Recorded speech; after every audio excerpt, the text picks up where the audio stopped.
If you want to participate, contact me at ordinarywomenpodcast@gmail.com. I'm sure you have great projects to brag about. You can also follow me and message me on Instagram at ordinarywomenpodcast, on Twitter at ordinarywomenpc, or on Facebook on the page Ordinary Women. Hi everyone, welcome to another episode of Ordinary Women, and today I'm welcoming Chiara. Hi Chiara. Hi Lucy, thank you for having me today. How are you? Thank you so much for coming. I'm very good. How are you? Very good, pretty excited to be here. Yeah, I'm very excited to have you as well. Can you start by giving us a quick introduction of yourself? Yeah, sure. So I'm Chiara, as you said, I'm Italian, I'm 30 years old. For the past 4 years, approximately, I've been living in Portugal first and then in Spain. So now I'm based in Barcelona for work. But I'm back to Italy and to my lovely Rome for the Christmas holidays. Can you tell us something unusual about yourself? Everyone around me knows that I'm super organized, structured, and I like to have everything under control. But since I realized that this could also be a limit in the past year and a half, I guess more or less with the pandemic, I decided that I needed to explore my creative self. If I ever had one, still not sure, still wondering. So I guess that's something that I'm doing that is unusual for me lately.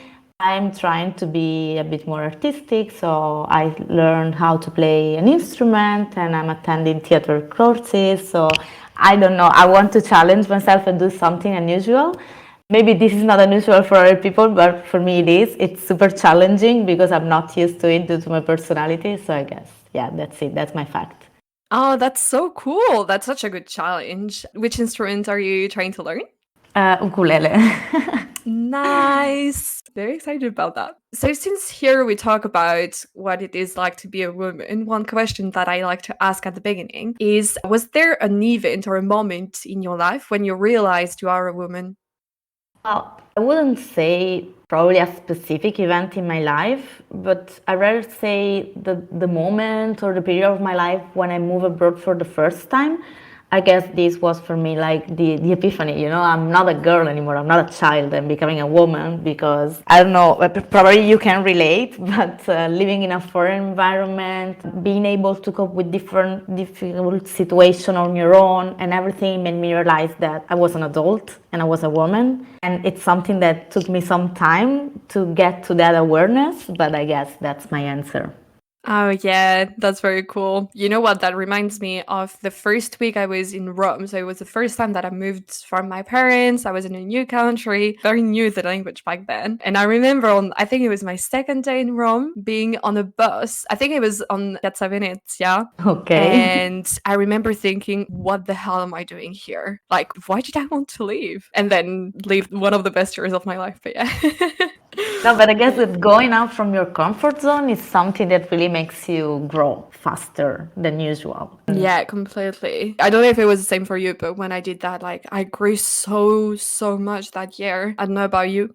Yeah, same. Sometimes I'm thinking like, oh my God, I had so many adventure and stories to tell, a lot of bad lucks and difficult situations that still now they made me the person that I am. Sometimes like I may need to write a book about it, you know, because I mean, it can be useful for someone else. When I was abroad, Completely. everything happened to me, like everything. So it's been like maybe one day I will give some workshop how to survive abroad if they steal your phone, if you cannot enter your apartment, if I don't know, so many other funny situations. But yeah. I would definitely read that or go to the workshop. Please do. That would be very cool. And did you have any feminine role model when you were a child and with whom you grew up?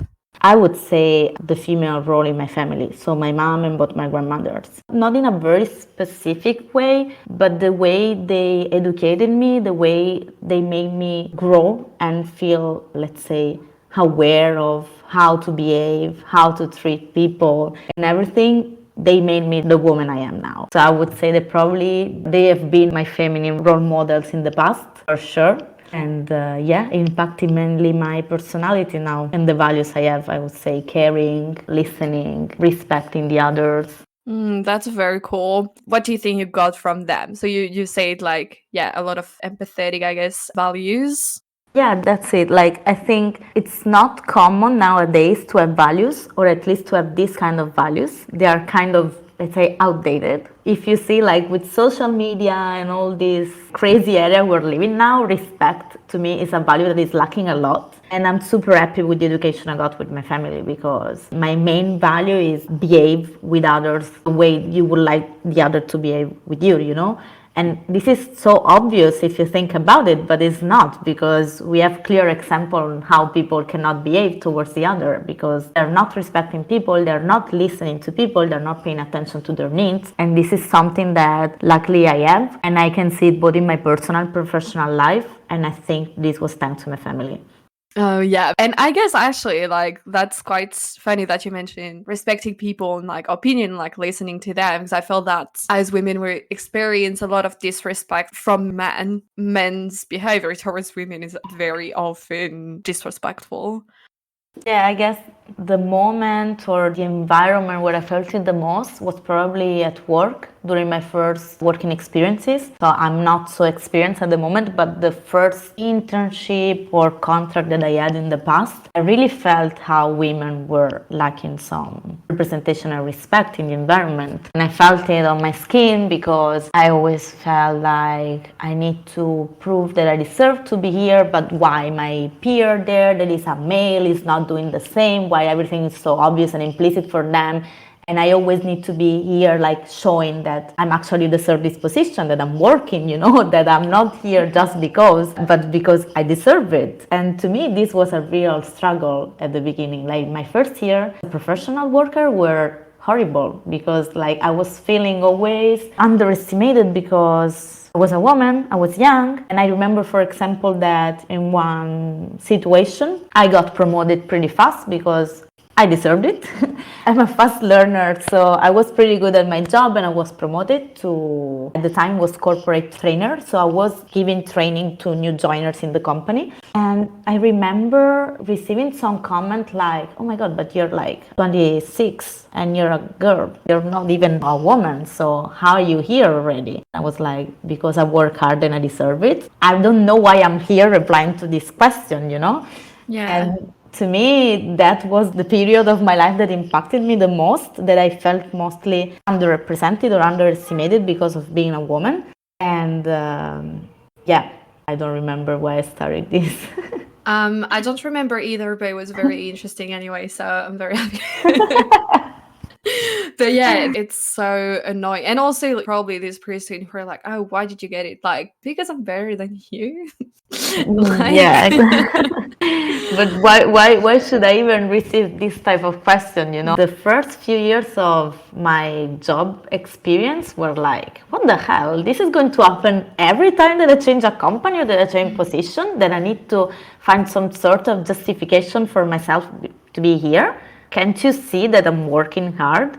Why should I even say to people that are not even my boss, you know? I'm not even reporting to them. Yeah, completely. That's so annoying. That reminds me also when I did my internship, I think I had been there for 3 or 4 months and two other interns arrived, one woman and one man. We were about the same age. I think they were both doing their master's degree as well. And because I had been there for 3 months, basically I had to like teach them some of the things that we had to do. And the woman she was great, but the man was constantly questioning my position there. And more than once, he went to my manager to like either confirm or say like, oh yeah, she said that, but I think I want to do that, blah, blah, blah. And she would be like, no, because like I would do what my manager told me. So she was like, no. That was so annoying. But yeah.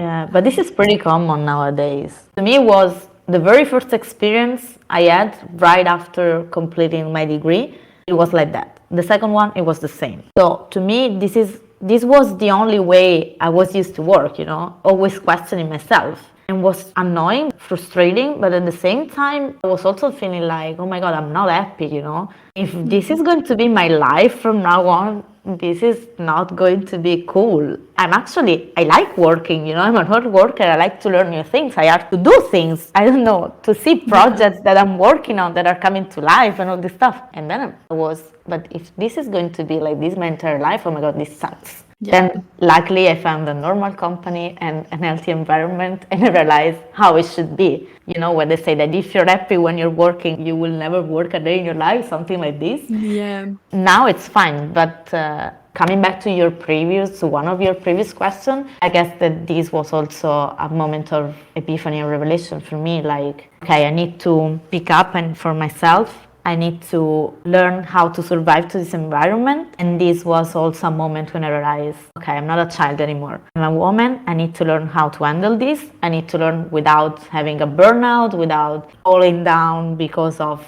people questioning me, you know? Completely. Well, I'm so glad that you found a normal, decent company where you feel good at the moment. That's so important. That's so great. And so you talked a bit about the lack of representation at work. And would you say there are more at work or in other part of your life where the lack of representation of women in society had an impact on you? In my personal experience, work was the main area because I'm lucky enough to be surrounded by decent people. So I never feel this balance in other category, let's say, of my life. Like my family, as I told you, they gave me, I guess, the perfect basic but still optimal education. So I never felt underrepresented or discriminated within my social life, family, friends, university. I never felt this. To me, it was surprising that it was happening like in an environment where we are supposed to be all adult. If this is not happening to me in a teenager environment, why this is happening with people with more seniority, let's say. But yeah, no, I'm pretty lucky in my social life. I've never felt this. Of course, I'm aware that this is happening for other people, but as I said, not my case. Oh, so good for you. That's so important to grow up like this. And do you currently have any female role models? I guess I don't mean to sound obvious with this answer, but I guess that my female friends, in a certain way, they are role model for me because as you know, when you're moving around from one country to another, from a city to another, you get to know a lot of different people. So different backgrounds, different life expectation, different working experience, different personalities. And all those people, those female friends that I'm still very connected to, that I met in some stage of my life, they are really inspiring to me because like even if we all have different goals and stuff, every project that they have, every challenge that I see that they're facing made me realize how we can be ordinary, but we can still make the difference, you know? So I'm learning a lot from all of them, and I guess that now, on a certain degree, they're all inspiring me to be, let's say, a better woman. Oh, that's so cool. And yeah, it's so important to have great friends. Earlier, you were talking about learning how to play the ukulele, starting to do theater. Was that something that was inspired to you by some of your friends? Yeah, actually, yes. So a really close friend of mine, she's playing the ukulele. So when I decided I wanted to do something during the pandemic, during the lockdown and etc., she suggested me to buy one and try to. And that's how it happened. And now it's super, like, apart that when we meet, because we are not living in the same city, we are making some duets here and there.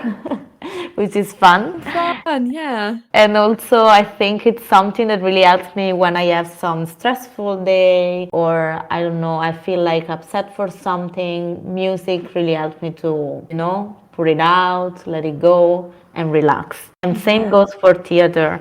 I have, in this case, it's not a female role model, but I have a friend of mine, male, he's an actor. And all my friends here in Rome were attending his theater workshop, and I couldn't because I was living in Portugal at the time. So I thought, okay, I want to challenge myself in something different. I never thought about doing it. Let's try to do this. I could really see the benefit on my friends, you know.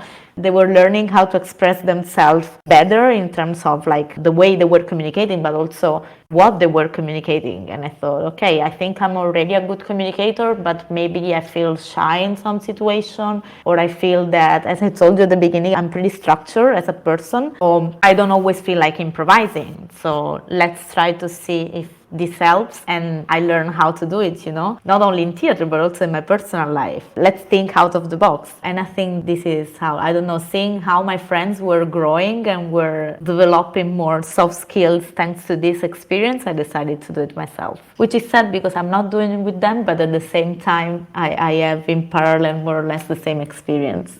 Yeah, this is so cool, honestly. This is so nice. And since you started, have you seen a change, or like were you in a situation and you were like, oh, actually, like I don't need structure right now. I'm going to do something more spontaneous or something? Oh my God, yes, definitely.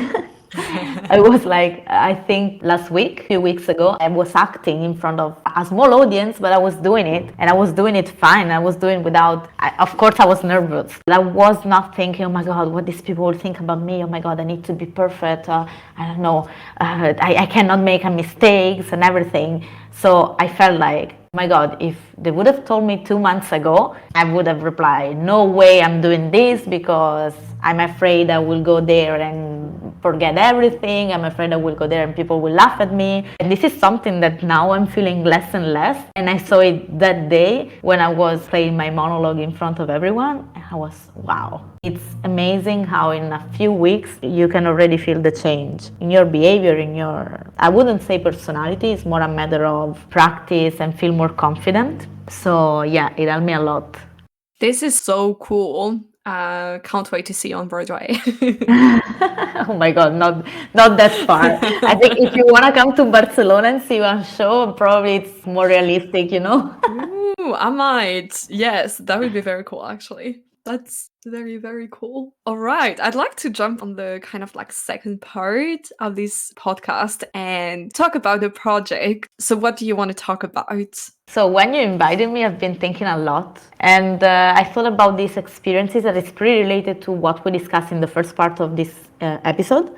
Being underrepresented, don't have a voice, or feel like discriminated somehow at work or in society in general. And there is this super cool initiative created by Google. So it's not my idea, but this initiative, this workshop is called Unremarkable. I got to know this initiative in the moment I really needed to, because it helped me to have critical thinking of, okay, where am I? What am I doing? Why I'm not able to express myself? And at work, I had the chance to attend this workshop 1.5 years ago. So basically, the aim of this Unremarkable workshop is to help women and underrepresented groups in general and empower them to accept, talk openly, and celebrate their achievement, both in personal and professional life. And this was something I was struggling a lot because of those situations that I mentioned to you. So people are always questioning me, and I got to a point, I'm tired. Why should I even say what I'm doing? If they don't see it, why should I talk about my achievement? It's clear that they don't see them, so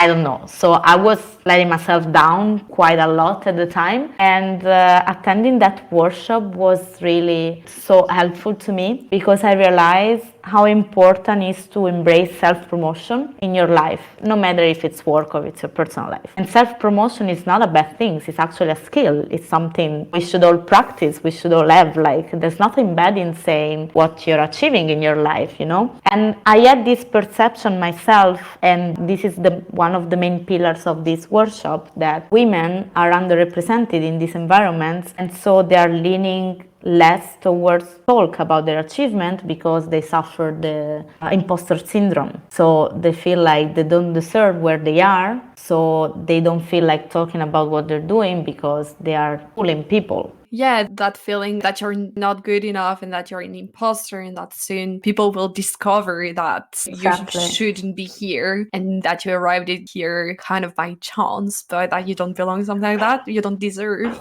Exactly. Yeah. So I was at that point in my career and in my life. I was feeling really discriminated, but at the same time, I didn't have the courage and the strength to do something, to change my situation. And I was passively receiving this feedback, these questions, and I was like, I don't know, whatever, I'm tired, And attending that workshop really made me switch the perspective. It made me realize that I'm responsible for this. I cannot expect people to know what I'm doing. Of course, discrimination is not good, but if this is happening to me, I should be strong enough, brave enough stand up and say, okay, this is what I'm doing. These are facts. So what are you talking about? I do deserve this position because of this, and I do deserve this in my personal life because of this. One of the pillars is that it's not bragging if it's based on fact. And this to me was mind-blowing. So simple, but at the same time so true. Like, why should I feel like shame if I say something, if I talk about my accomplishment? These are true, these are facts, this is happening, This is something I've done it for real. So why should I feel like I'm doing something wrong if I say, hey you, I'm here in this position because of these events, of these facts, of this accomplishment that I had in my life? So to me, that was like a turning point that changed my perspective, that changed my attitude. And I felt so inspired that I decided I wanted to inspire people myself. So I became a facilitator of this workshop. Now it's 1 year. I think in January is 1 year that I'm a facilitator myself. And basically I'm facilitating the workshop with small group of people.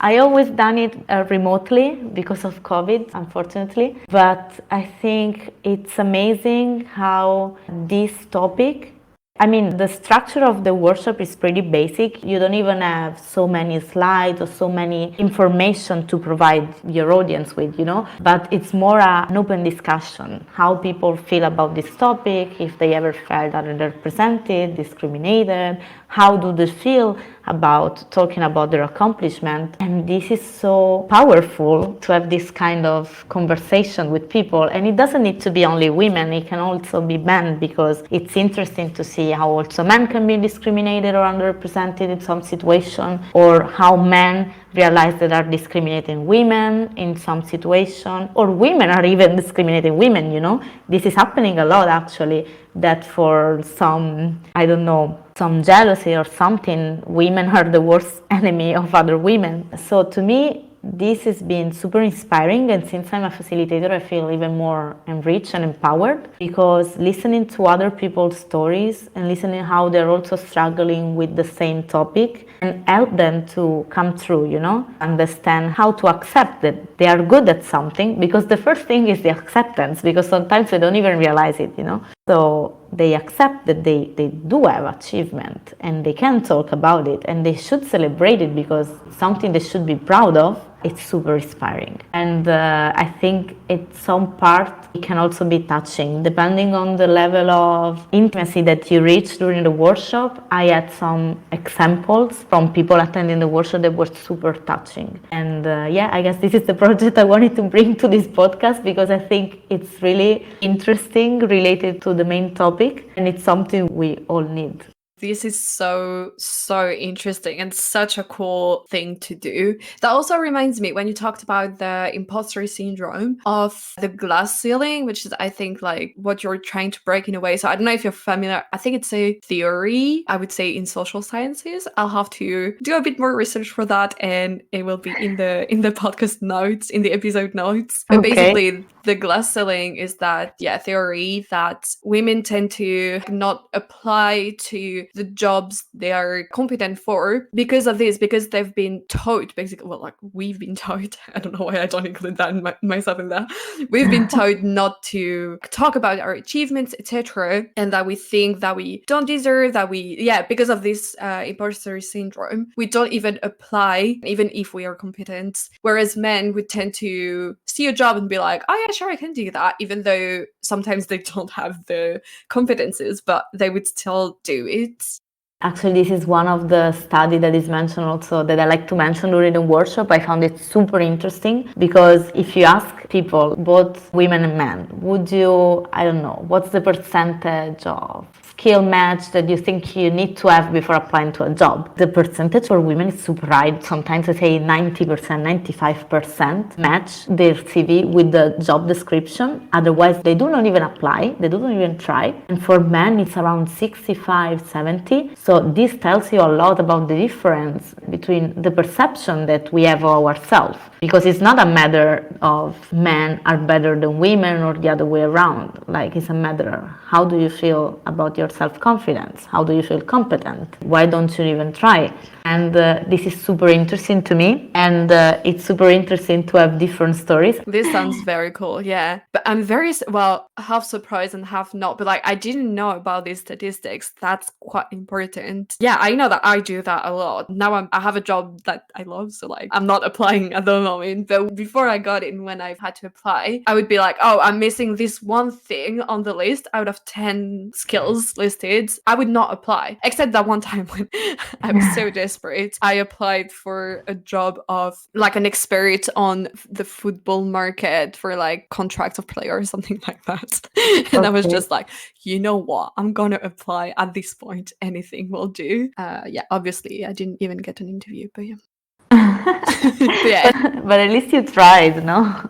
Yeah, exactly. At that point, I was trying anything. I mean, the final goal was the same, trying. Maybe the intention, we need to change it a little bit, not because you're desperate, but because you're self-confident. But yeah, it's something we can work on.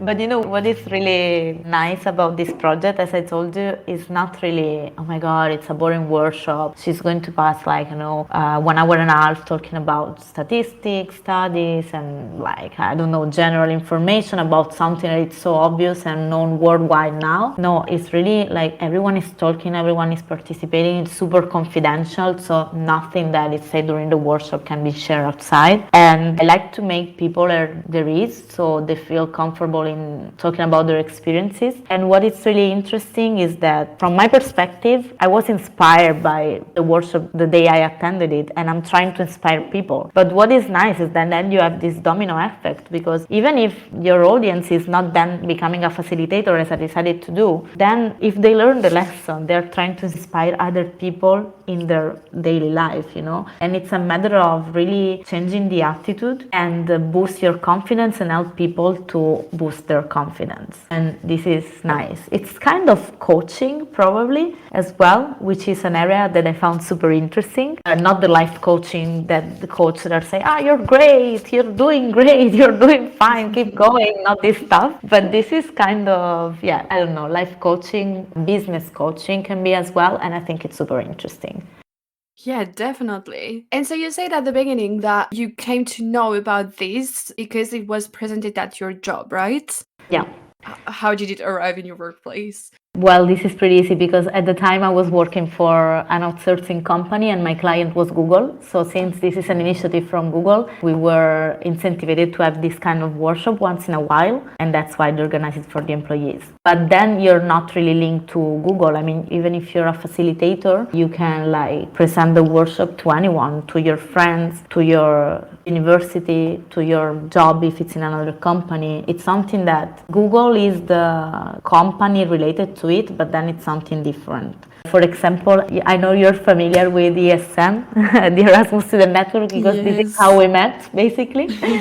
But to me, it was really nice. I organized specific sessions for volunteers from ESM, and I did it with a different perspective. It was not only related to women or underrepresented group in general, but it was the focus, at least the focus I decided to have during those sessions was to help students to understand how important it is to speak openly about their accomplishment. Because I remember when I left university, I was so lost. I had no clue what I had to do, and the first job interviews were a nightmare. I didn't know how to present myself, I didn't know how to talk about what I've done, and during my university period I've done many things that maybe they don't sound or look super interesting the moment you read quickly a CV. But if you're able to talk about your accomplishments, to explain exactly what you're doing, and it's not bragging again because you're talking about facts, then you can have such a beautiful career and occasion like opportunity. And to me it was also nice to have this perspective, so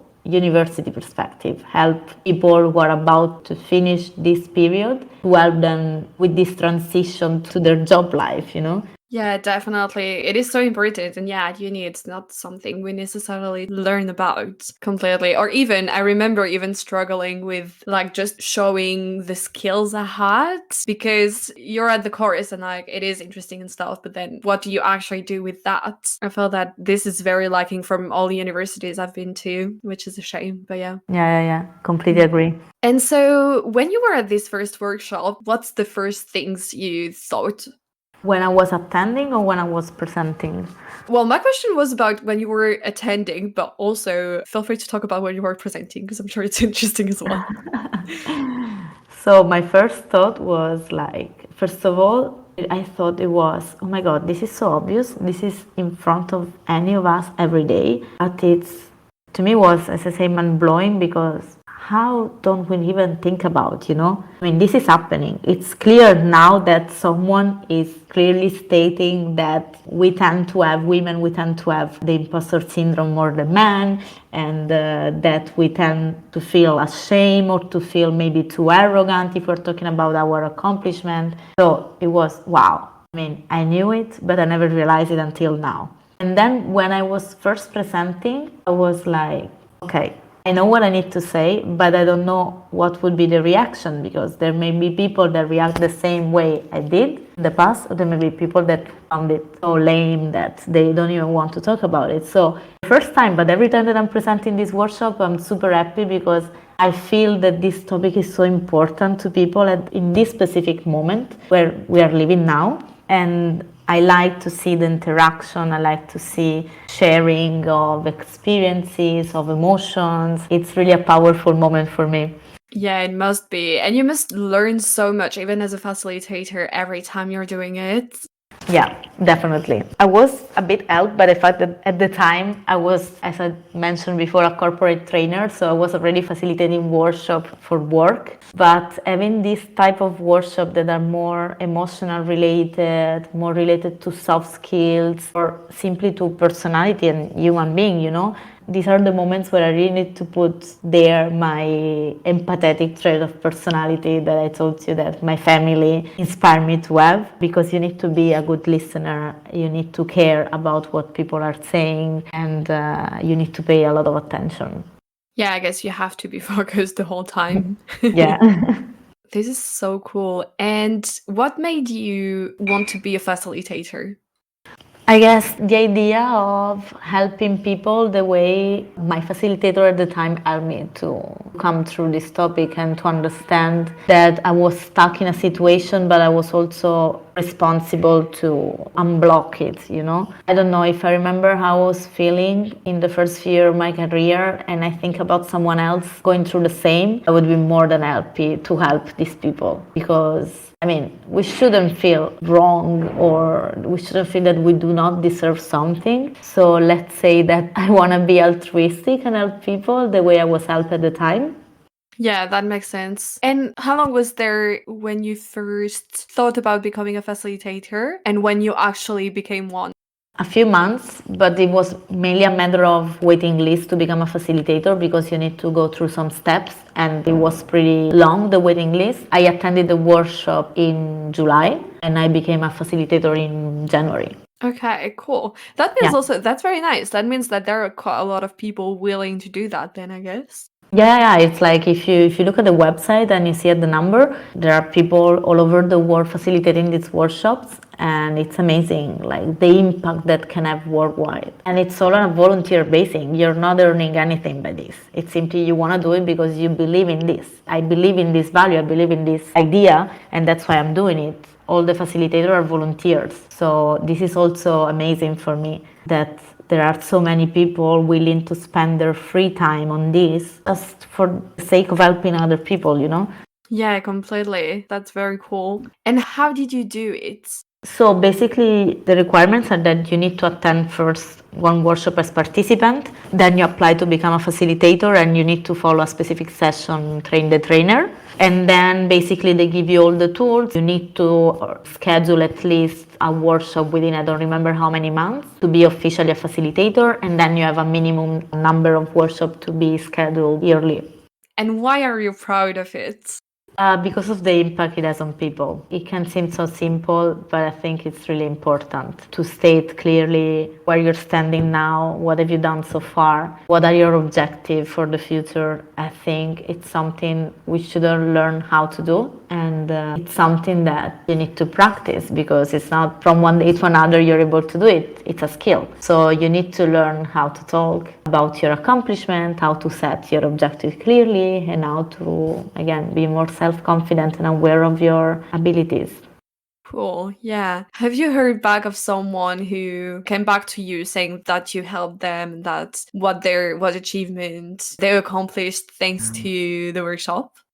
Yeah. This is also super amazing because the feedback I got after its sessions were great. And I remember lately, I think it was a month ago, a friend of mine, she told me, you know what? Thanks to the workshop, I applied to a job that if I think about it, a few months ago, I would never apply because of this lack of skills, or at least this perception that we have that we're lacking some skills that we were talking about before. And she told me, I remember what you told me during the workshop. I remember that I need to trust myself more, that I need to challenge myself more. So I applied even if I'm not a perfect match for the job description. I was so happy to receive this message. I still don't know how did it go, honestly, but at least the intention is there, the effort is there, and this to me is enough.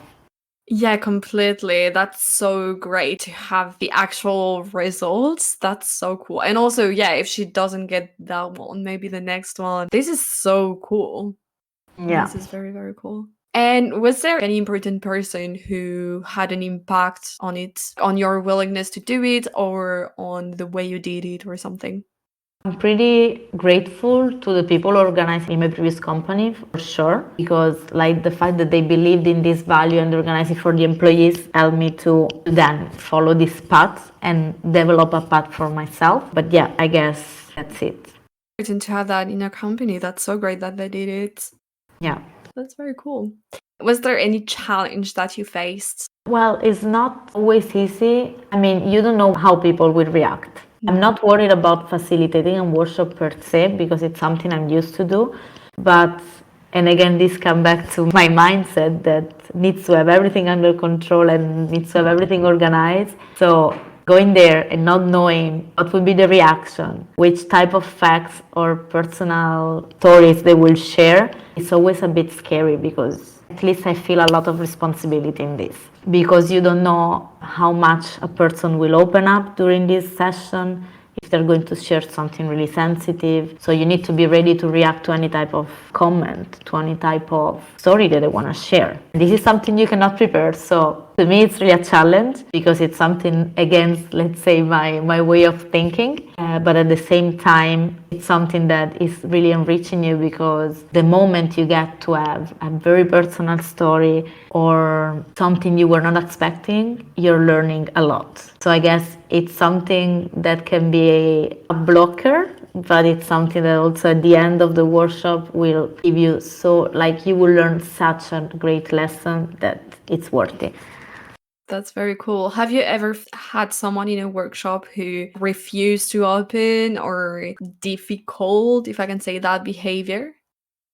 Not really, because like to me it never happened during my sessions, honestly. But in general, it's a matter of you as a facilitator to create a comfort zone where they feel free to open. And this is something that from the very beginning of the workshop you try to remark and to make them feel at ease because they don't. That's why I was also saying super strict the rule of confidentiality because nothing is going to be shared and etc. So you put there like all these ground rules since the very beginning, and the way you lead the workshop and the way you present all these rules should help people to feel comfortable in sharing. If they don't, of course, well, you shouldn't force them, of course, that's against the purpose of this workshop.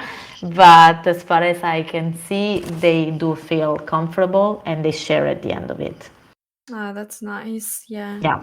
Cool. And was there something easier than you thought would be?